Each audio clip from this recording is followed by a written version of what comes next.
this is gonna be a quick stream. We're covering two fights. We're looking at Charles Conwell, and we're looking at the upset that happened, Jaime Mungia.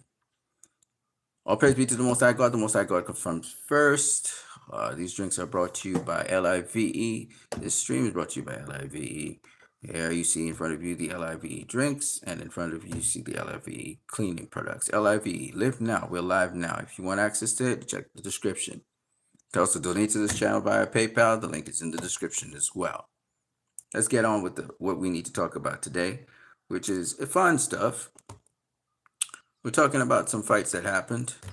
First, we'll talk about Charles Conwell versus Gerard Louis Vergara. Right. So we're going to look at that. Then we're going to look at Jaime Mungia versus Bruno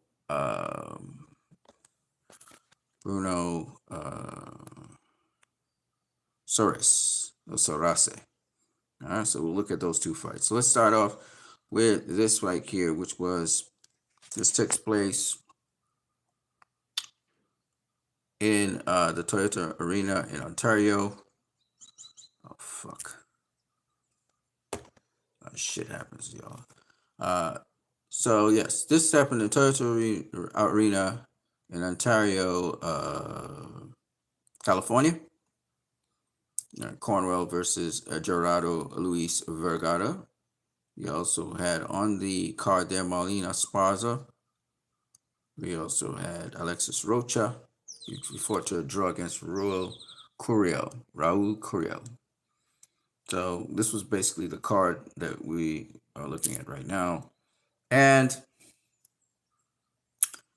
with Conwell versus Gerardo Luis Vergara, I would say that initially Vergara, he was doing well.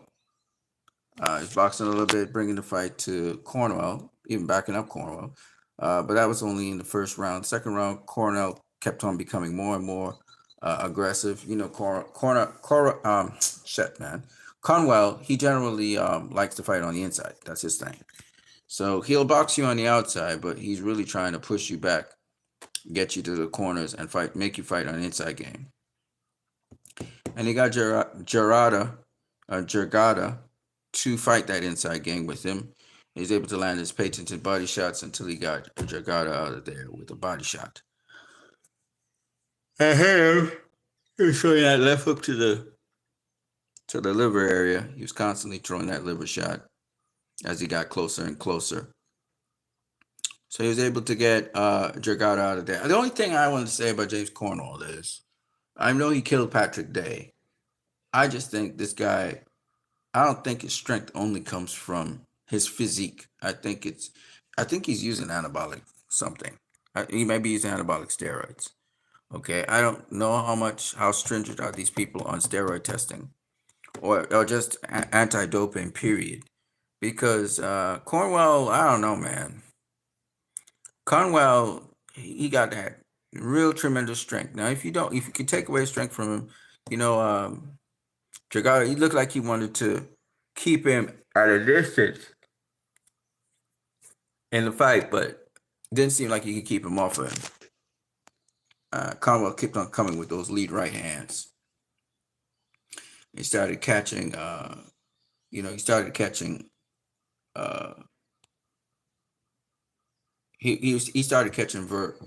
Vergara with those right hands, and I think that helped him to close the distance, and then Conwell was able to fight his fight that he wanted to fight. So that's how that panned out. Now, the other fight that I want to talk about real quick is Jaime Mungia versus Bruno Surace. It's a tremendous upset, and it was sort of like a flash knockdown. Mungia was trying to recover from it. What happened was Mungia was getting more confidence, and he was starting to get more aggressive. So initially, after he had knocked down Surace in the second round, he tried to, he really tried to crash him and get him out of there. But Surace is a good boxer, and I noticed Surace was boxing, picking his spots, and then he would attack Mungia when he could. And Surace actually came back after getting knocked down. But then Mungia started getting his stride somewhere around round 3. He started getting back into his stride, started pushing Surace back. Actually, round 4. And then in round 5, he was really pushing him back. As he was pushing him back, Surace kept on throwing that nasty 1-2.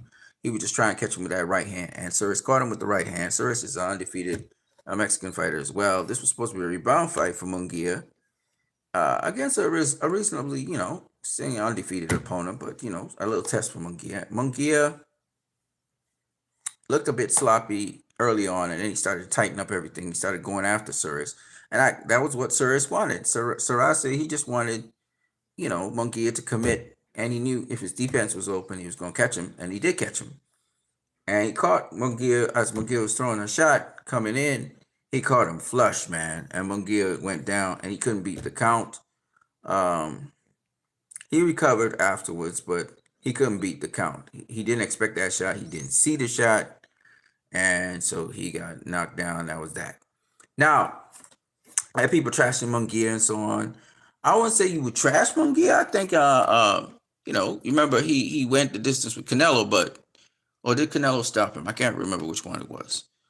But I know Canelo knocked him down. And I guess Surace probably saw what combination Canelo used to knock down Mungia, and so he applied that as well. That was a little something in the bag. Surace is more of a boxer, as you can see, moving around. He knew what to do. He had early on got knocked down by Mungia. Mungia caught him with a good shot.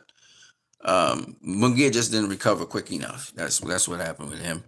But having said that, it happens in boxing. Is it surprising? I knew about this all of last night, into this morning. I knew about it. I just decided I'll post this video now.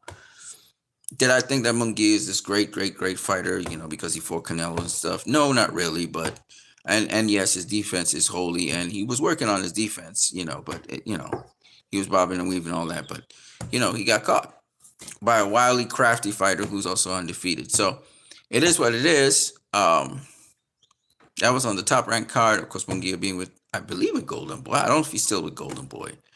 But yeah, that's what happened. So there you go. It's kind of shocking. He didn't knock out Mungia. It was a technical knockout. It wasn't a full knockout because Mungia got back up on his feet. Or did he beat the count? I can't even remember. But it is what happens. It's part of boxing, and that happens. And now Bruno Surace, he's got a big name on his ticket that'll boost his career. His career is going to go some places because somebody's going to have to will want to face him, seeing that he beat Mungia. He beat a name, so he just kind of like a wild card, got thrown into the mix there. So that's good for him.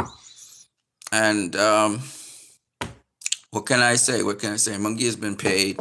He did what he had to do. He faced Canelo. So it is what it is. I mean, that's boxing for you.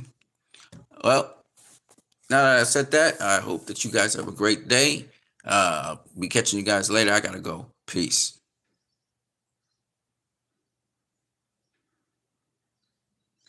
Oh, don't forget you can smash the like button. Oh, 15 of you in here. That's cool.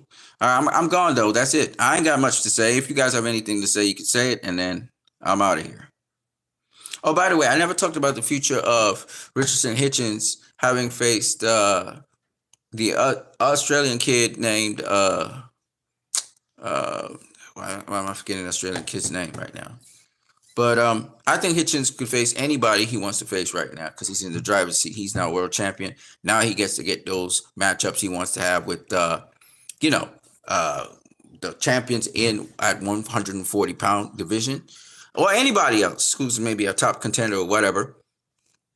Trying to remember his name. For some reason, his name is slipping me. But the Australian kid, he wanted to face up with the former 140-pound IBF champion in Australia. That would have been a nice big fight. He still could have it, but it's not going to have the kind of flair because he doesn't have the championship. He doesn't have the championship belt anymore. Help me out here. What's the kid's name from Australia? I don't know why I'm drawing a blank right now, but anyway, beat Matisse. What the hell? Man, life is so crazy. But yeah, good fights. I'm looking forward to seeing more fights this year. There's still a couple more good fights. Of course, Usyk versus Fury is next year. But there's a couple other good fights, I think, to end out the year. There's a fight at the end of this year. I'm trying to remember what fight that is. Wait, Usyk Fury is not next year.